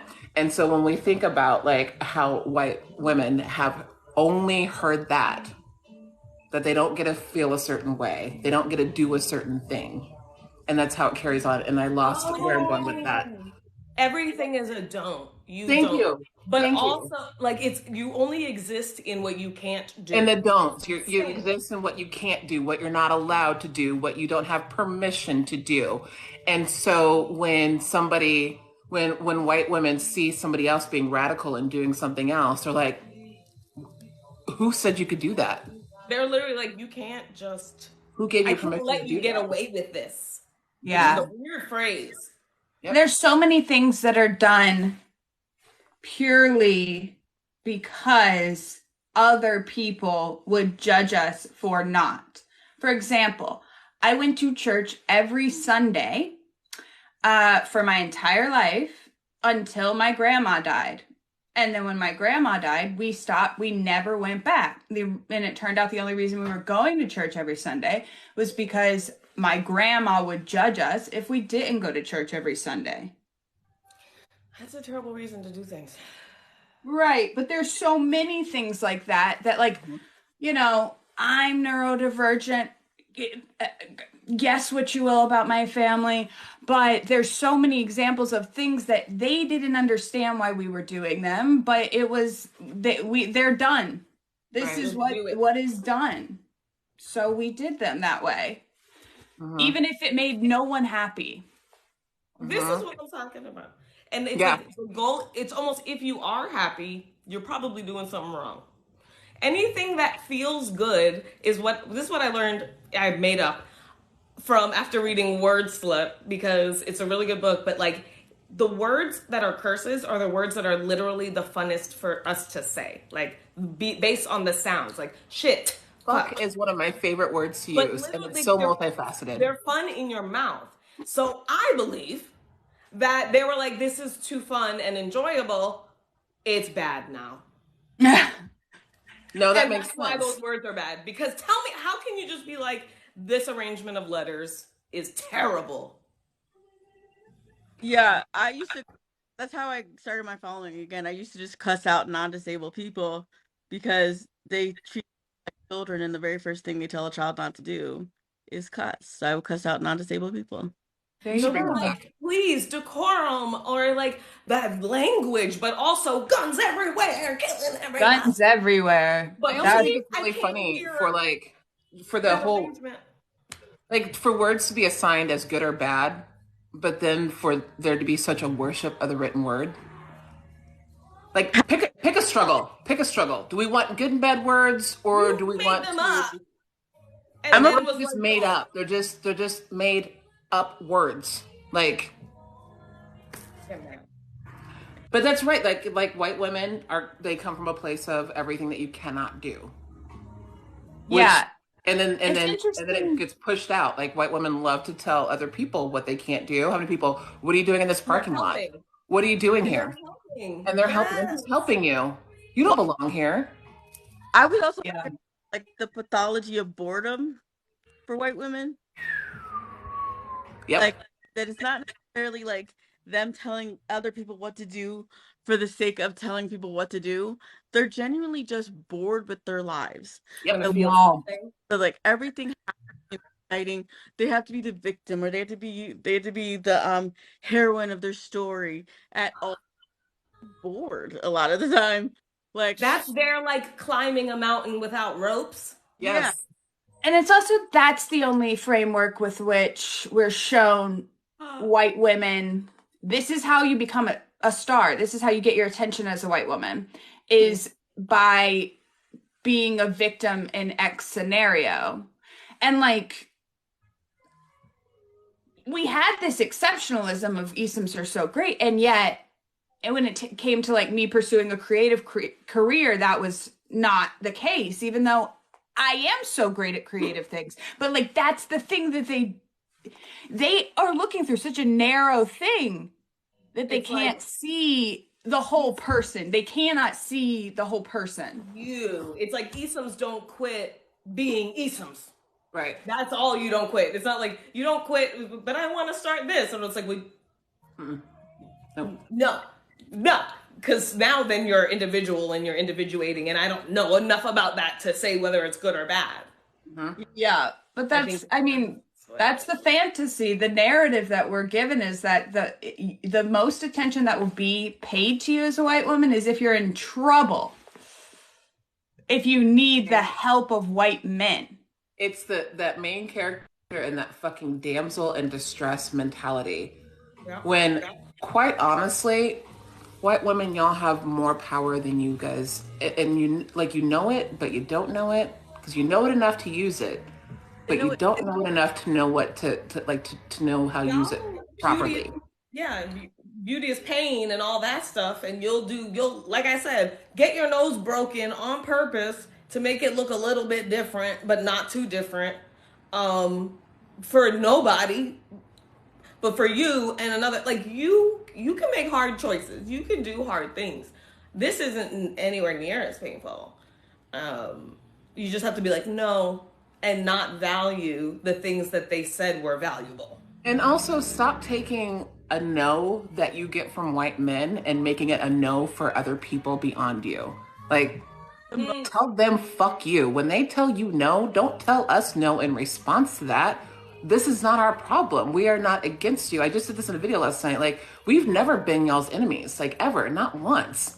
So when you hear no from white men, fuck you, white men, not no to black women. Then it's just a bunch of no's, and guess who is still leading the fucking patriarchy? The most example, like down oppression, is like the demand for people to smile, right? Yes.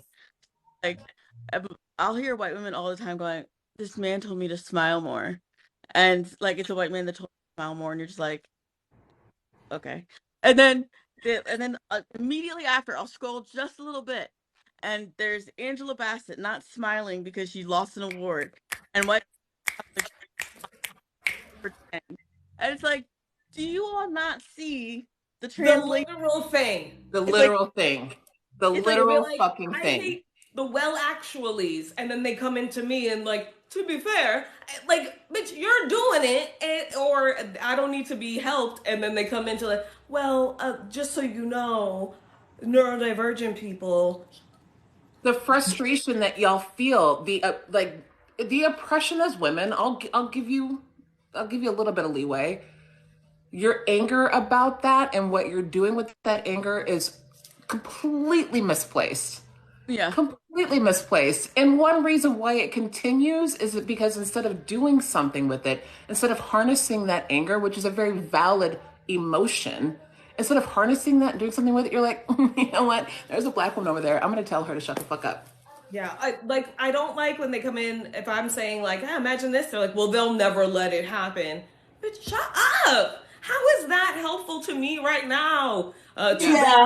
Too bad Yeah. these old men will never let that. Well, if you don't see, this is why white women are the problem because they step in to let me know there's no way to shut me down because maybe her husband's the fucking worst. Like, I don't understand why you're saying this to me. They block they block progression That's why I don't before you really even get get a the anger. chance. Like, what Like, you angry about? yeah, you're angry, like, oh, they'll never let you get away with it. So you're gonna tell me that instead of saying again, fuck you to white men. And then there's also the case of like black women being like emotional mammies to white women. Any like this is like any single time there's like the depressive moment that happens between a white woman and a white man or a white woman and a man, just like in general, they'll go to us and be like, "Isn't it horrible?" And we'll be like, "This is a day ending in Y for both, like for all of us." What are you talking about? Right. Certain level of because another so I remember this week like all these white women planned to keep their children from school but to protest shooting in Nashville and like there were a bunch of people going like, and who's going to take care of black people's children, and it didn't even occur to them that like we had people to care about. And I think that historical notion of like black women always being the caregivers to their children, so they always have somewhere to put their children, right? But where do black kids go, right? Oh, Like this is always going to be my emotional caretaker, this is always going to be my household's emotional caregiver. I don't really get to think about any of these things when I'm further oppressing people, you know what I mean? Like I don't even think about it. It's not even a part of my thought process that I could be oppressing other people by taking action and then not doing any Right. internal like thought process to say, right. huh, maybe this isn't the right thing to do. And I see it all this like this organized space where it's like you all get so excited to just do something, anything that makes you feel powerful. But ironically, it makes you less powerful because you all fail to realize what intricacies need to take place that you actually have to be the ones to enact. Like you have to do them. You Mhm. have the Right. labor. You assume that everybody's going to come to the table because you have this brilliant idea, when in reality, like nobody can even bother with you because it seems so far-fetched and so surface level, Mhm. right? Because you get to exist at that surface level. The Mhm. rest of us have to think about our day-to-day, our week-to-week, and make sure that multiple people with our emotional state are taken care of. And you get to think about you, right? Yeah, there's also the piece of when white women rush into action, um, the people on the other side of that they're trying to protest and try to go against have the mindset of we can just ignore them and they're still going to be okay. They're still going to be okay, right? So even if we talk Roe versus Wade, if we talk gun access, if we talk about housing along those lines, white women, when you rush in without talking to black people, indigenous people, other people of color, if you without talking to us, you don't understand what's actually at stake because you have a failsafe. Mm-hmm. You have a failsafe. It's going to come down to, and this is not to say again that white people aren't without some hard times, but you still have that failsafe of being white in America. Mm-hmm. And if your solution does not come with the thought process and the ideas and the knowledge and the experience of non-white people, it's a miss. It's only for white people. I would, and I want to challenge, like, the more I sit here and think about it, the anger, like white women being angry right now, or wanting to burn it down. Um, Why the now? men didn't do it by themselves, No. and I don't like. The more I'm sitting with this, oh, we hate being oppressed. We men. They're only that way because you raised them that way. And you're still fucking them. And you're still having sex with them, you're still thinking in an individualist manner. My husband isn't really the problem, but like men in general. And But I don't like, you don't get, what are you angry for? the funniest thing, I saw I saw a video where this woman was going off. She's like, I can't stand white women. I can't stand white men. White men are the problem. And a black person commented, or to you, men. Like, because like you still affirm their whiteness. You still affirm the patriarchy when it benefits you, right? Yeah. you're okay with it. It's Uh-huh. you're only not okay with it when you have a problem.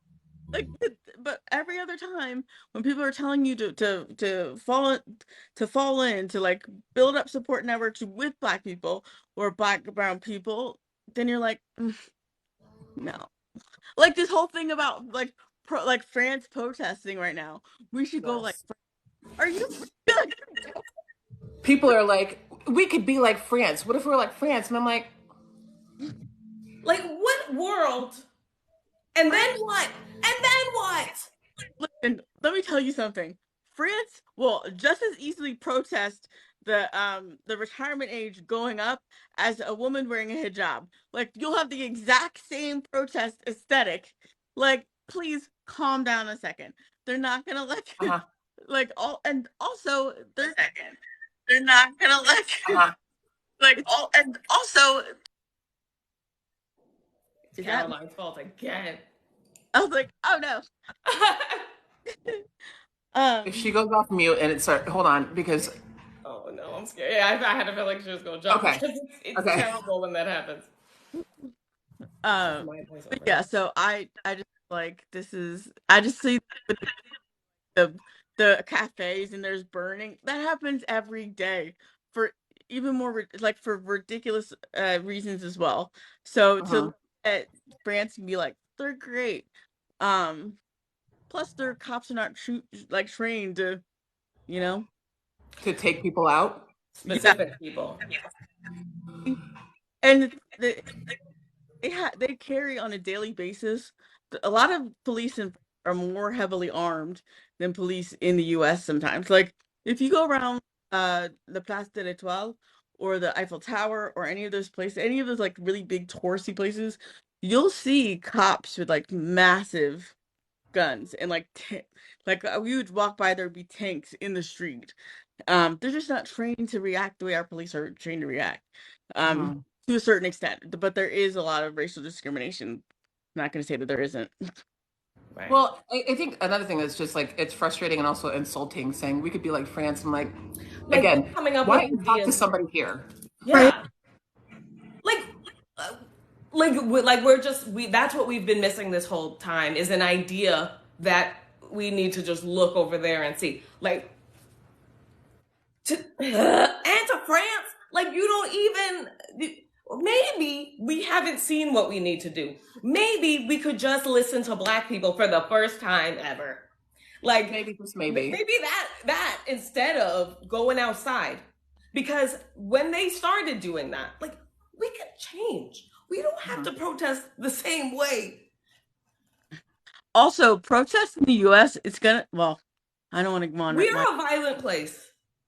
When they first started protesting the way that we're trying to protest now, it was a different time and a different place.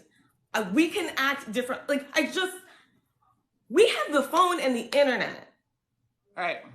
and we can do things using that affect things off of that. Yeah. Why do we think the best way to make effective change is to go yell outside? Yeah, I mean, there's a reason why there are data wars. There's a reason why the restricted like it's not because we're in the street, it's because Uh-huh. it's our like the way that we connect is dangerous, you know? Because we are telling you're listening right now to three Black women instead of going on their whatever mainstream news network and getting all riled up about the fires and things. Right now, you're Right. listening to us and finding out different ways to do it. They are not here for that. Mm-mm. It No. also, like, this country is also big on appearance and performativeness. So, if you're in the streets, then somebody set a photo op. Like, you can get your picture with your fist up in the air, and then you can put it all over your social media and say, look what I did today. I went out there and I marched. It has nothing to do with you either, or like your individuality. What can you actually do that is in like you can do? I don't like going outside. I made a TikTok page. I said this is something I can actually do, and I think there's room for it. I don't think everyone needs to make a TikTok page, but you have a certain set of I have a special set of skills. You have that. Yeah. There's anti-blackness in whatever the thing is that you like to do. I'm just thinking Point it out. I'm thinking back to the behind the scenes footage from 2020 where like the Instagram like influencers. Yes. That was Oh my God, when there was like the black and white one, yes. or when they were all Yeah, right. singing. I support Remember it. when they sang "Imagine" and they were like, "Imagine all the people Yeah. living." I was like, "Are you?" I was so mad at Sarah Paulson because she's like my emotional white crush, and I was like, "Now you're here doing this." That's upset me. Like, or remember the black squares? So like you didn't have any information about what was actually going on. It was just black squares. Black squares. And My, who actually suggested it told them not to do that. It was specifically for like one sector of the Mhm. population, and everybody ran with it. And it was like, what are y'all doing? I will tell you what white people that think that they're activists love. They love a filter for their Facebook picture. Yeah, yeah. Like, a burning you something, a remember like flag that's when like transparent, you yes, know? like it's like kind of like an overlay when Notre Dame happened and Yeah. everybody had like the Paris Notre colors. Dame. And I'm Yeah, like, that's one. Yeah, like it doesn't, it's not going to be sexy and it's not going to be uniform. You're not going to all right. go outside and like topple a thing and then you wake up the next day and everything's chill. And I feel like that's Like, what's expected. Like I went for a yeah. march today and I walked and I made a sign and I walked up and down the street and I yelled no justice, no peace. And I recorded it and I don't understand why tomorrow it's not resolved. Somebody put in the chat the Nancy Pelosi. And take off with the kneeling. Oh, I remember. Yo, Listen, They were so fucking serious for that. Taking a fucking knee with the kente cloth. I was livid. I was like, because I know. Here's the thing: as a communication brain, you can never shut it off. So like, I was looking at it. Are you freaking kidding me? Can't take off? Like what? Go home. and then the solid kneel, like the Like, ooh, and they were this is just for like, you people. Unserious. I how about like the VP of my company, one of the VPs, this white woman during Black Square time, she like put out one of the message of murder's kind of bad. Anyway, my son put a black square on his Instagram, and it is the proudest moment. I am more proud of that than any soccer goal or other after school activity thing. And I don't care who knows. And then, But here's the thing, like from a communication standpoint, that like it was all first of all, it was a bad idea because it blacked out everything, but it's also a bad idea to force people to engage, like to feel like they have to engage in act yes. because there's like a I don't know how there it's not compassion fatigue, it's more like attention fatigue. Mhm. So like they're likely to disengage faster and as well as it's bad for their brand, not just because like oh, how do I put this? Unless they're actively engaged in it, with the internet and internet culture the way it is, everybody's gonna dredge up every single tweet. Everybody's gonna dredge up every single video. Mhm. And it's like there's no there's no upside. There's really no upside into getting people to forcibly post a black square or talk about Black Lives Matter. Because not only is that gonna happen, but also you have the issue of the message gets diluted depending on who's saying it. right, Mhm. yeah, If Mhm.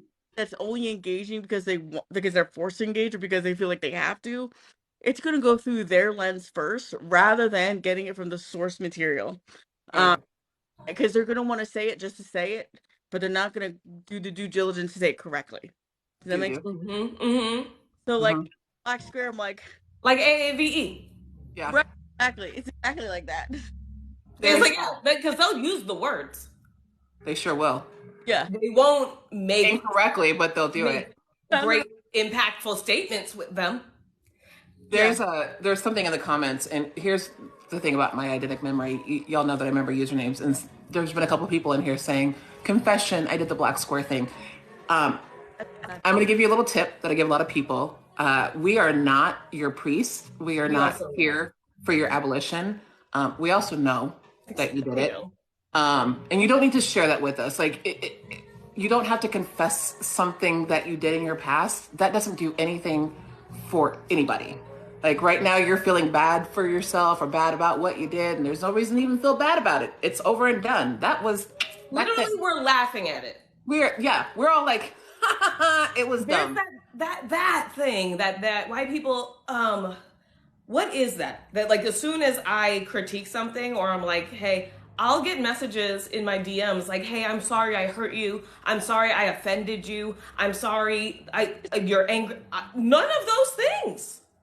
I don't know if it's like somebody said white guilt. I don't even know if it's guilt because here's the deal. That's happened too. Because if we don't respond to your guilt, there's a couple of things that can happen. If we don't respond at all, then we don't care.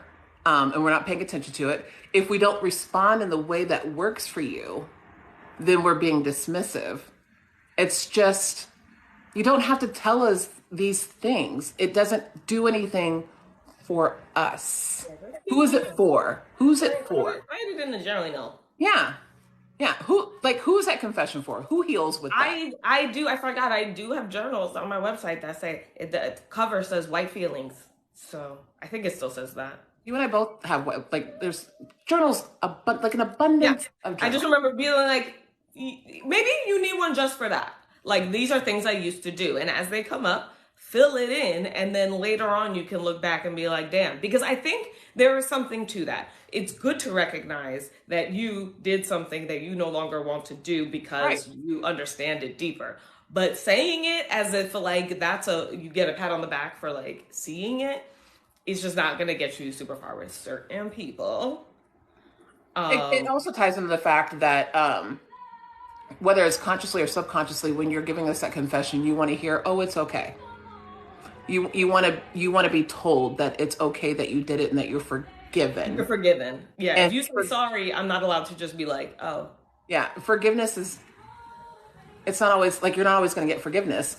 There's also that other piece. So what is that? I think that white people want Black people to like them as part of their activism. And we talked about this a couple of times. Like, we don't have to be friends. Like, we don't have to be besties. Like, in fact, when you're friends with a Black person, like you better get like this is what I don't understand. Like, what do you want? Because when I love someone, I tell them what to do and I tell them to stop doing shit that they shouldn't do. So that's what this is. So when I yell at you, that could be a start of a friendship. But you are like, I'm sorry, I upset you and hurt your feelings. And like, I don't know who you are, especially after a lie. I would say, I think I want to make like a campaign of like, no apologies. 2024. Like, don't do it. I want to challenge all white people to just not don't apologize. Just be better. Yeah. And it will be, because I don't think, what's it do? It's just words.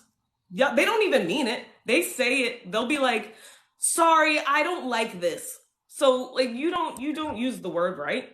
I would say just stop it. You don't know how to do it. Yeah. Hey, welcome back. Hello. Right on cue. Here I am. Yeah, your thing was like right before you left, it was starting to do that repeat. Yeah. And I think I figured out because I was getting a call and I ended it.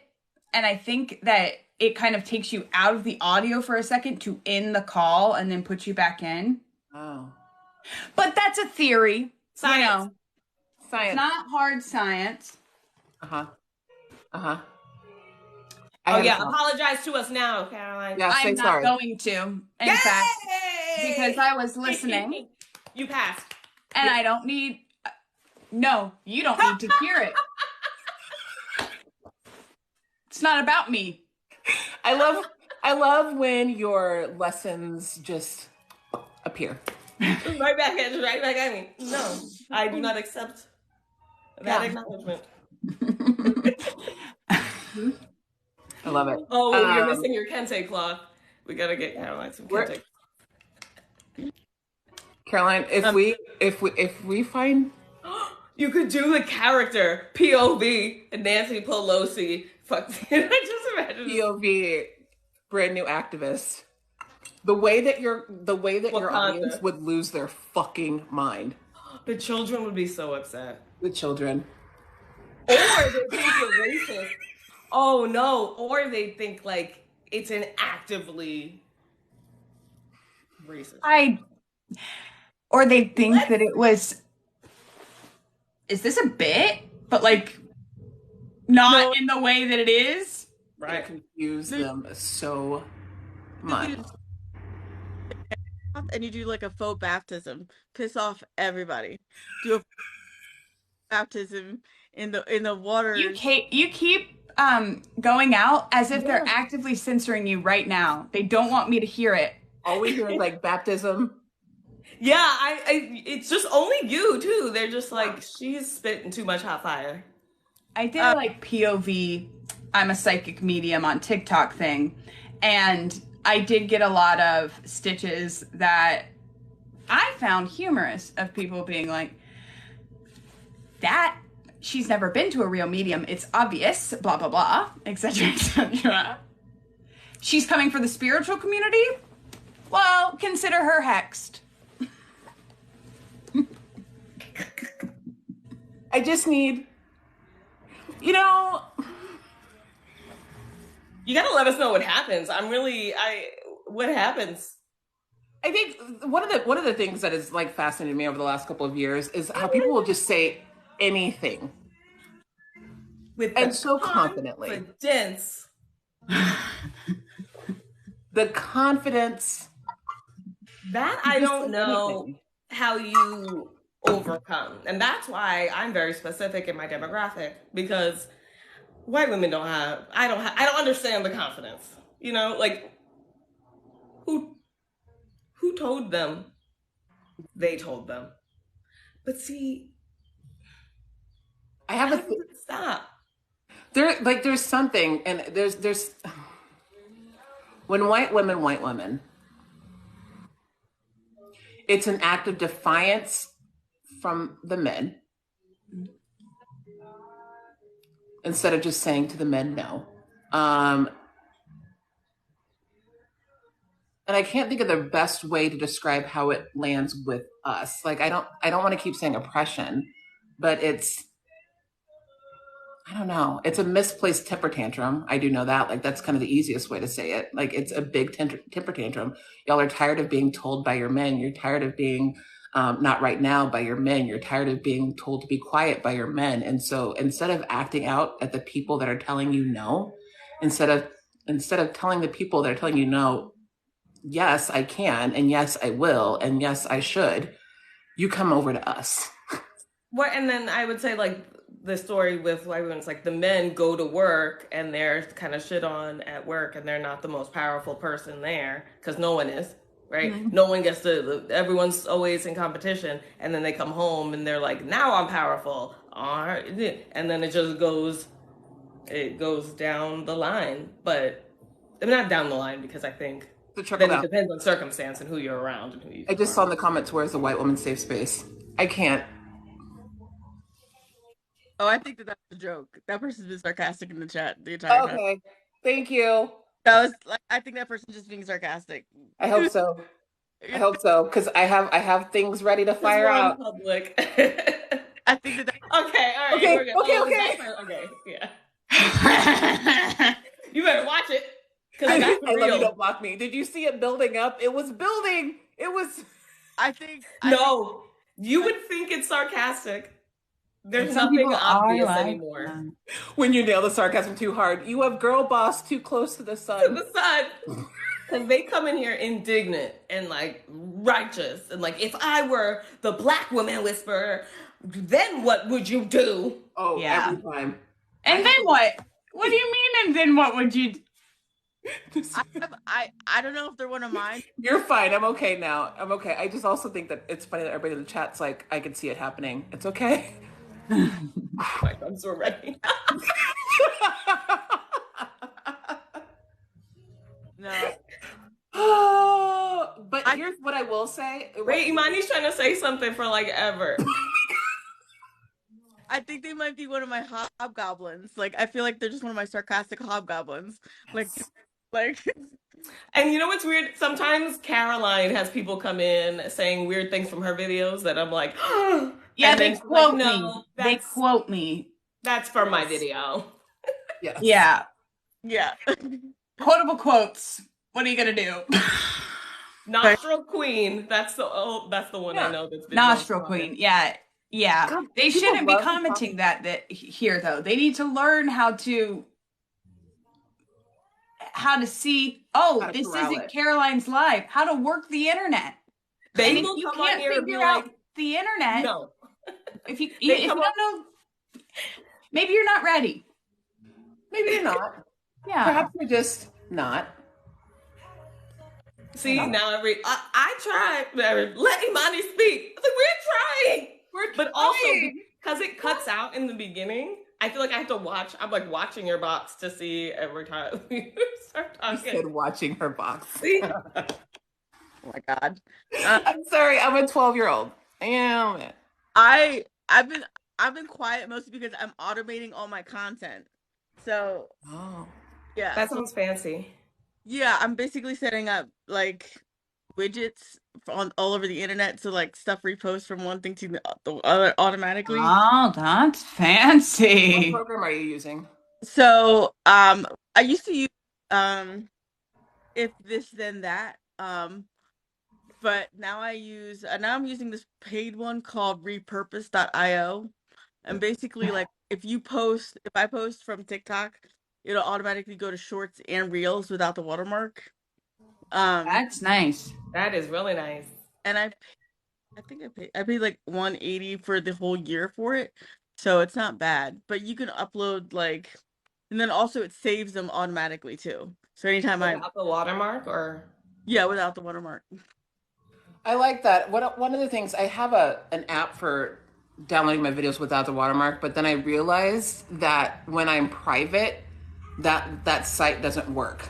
yeah. So And you'd I have to play like go individually. I would love if it would just automatically download yeah. without the watermark. And then So the ones that I want to Just download, I take play out like the this watermark. weird It's game. our videos. I know. I do this thing where I'm like, I go off private and I quickly grab the link and I quickly download it and I go back private again. I use that link website too, and I don't know why. Because I've done the hard part, right? I've made the TikTok, but I build it up to be such a thing to have to post it on Instagram and to type all the hashtags and to have to enter after my caption because on Instagram you can't show your hashtags. That's not cute on Instagram. Oh yeah, because I do like the 4 dots and like I go dot dot dot and then my hashtags. But then Instagram doesn't like for you to, whatever, Julita. Instagram doesn't like for you to use the same hashtags every single time. Okay. Oh, the reason why I said whatever, Julita, she told us what she does. And it's like, what I do is I upload the video and then I extract it and then I put it somewhere else and then I retract it. And there was like 87 steps. And I was like, or I extract it, retract it, subtract it. So like what I'm so Mama Tot's in here. Hey, Mama Tot. Hi. Hey. yeah. Hi, Mama. Somebody was in the comments. They're like, this layout makes it hard to like this live. So, but like I muted them. And I also want to say, this is for everybody else too. It is okay not to like everything. No, I think they mean okay. like it. Like it. I think you have to double tap on Portia's face. Let me know if I'm right. Yeah. Am I just Mama Tot, we love you. Am I just angry today? Like I'm you just might like be on one today. I might be. Click on Portia. Yeah, on Portia's face. Click on Portia. But honestly, it's only because I heard you say it. I didn't read it. I think if I read it, because I'm quick to assume someone's trying to come at me. But because I do that all the time. I'll absolutely make a child cry and then realize that that's not what they meant. Here's what's like. I feel like isn't it usually the other way around? Rebecca, aren't you the one that's usually on one? Yeah. But the format, something. Maybe it's the stress. Rules. Maybe it's the fact that again I remembered today that I move in 3 weeks. Yeah, you've got a lot going on at one time. That's too much. That's too much stress. And you're hosting this live, so you can block people. That's responsibility. Like it's so bad. Like, what have you said swiftly? It's called balance, exactly. So like when you and then I just automatically just like, okay, I'm gonna be this one today. Look at how relaxed I am. In your cardigan. Look at me. I'm not scary. Am I still on private? I am on private, not right now, but after today. We're gonna leave it. I'm gonna leave myself public for like a half hour after this live. So you can say videos you want or like do that things. Yeah, you got a 30-minute free for all to get what you need. See, if it were me, that would freak me out. Immediately, I'd be like, shut the whole thing off. It's not even up yet. Like it's not even time. But I don't want it. Okay. I think I'm on Bubby mode. Yes, that's the grandma. That's my Jewish grandmother. Love it so much. Okay, I feel like I am on one, and I also feel like I immediately lost all of my social battery. Yeah, that happens to me all the time where I'll be live and I'll be like, oh, it's gone. It happens like really fast, but then I'm really bad at saying depleted. goodbye.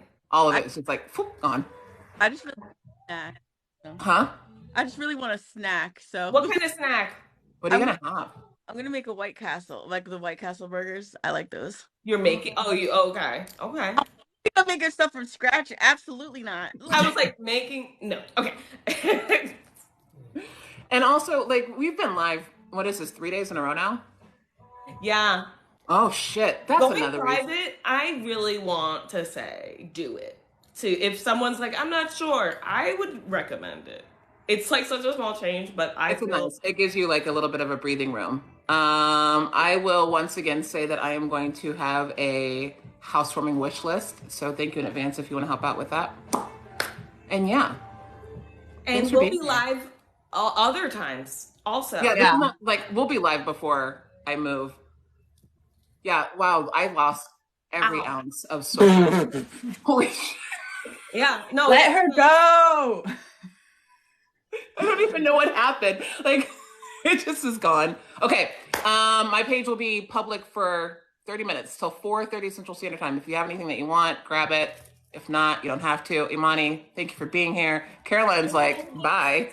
Like, yeah, Caroline's like, I'm over this. Good to see you, Caroline. Wow. Okay. Wow. Just invite her into my house and she's like, gone. Racist. Okay, cool. What? Wait, what did you say?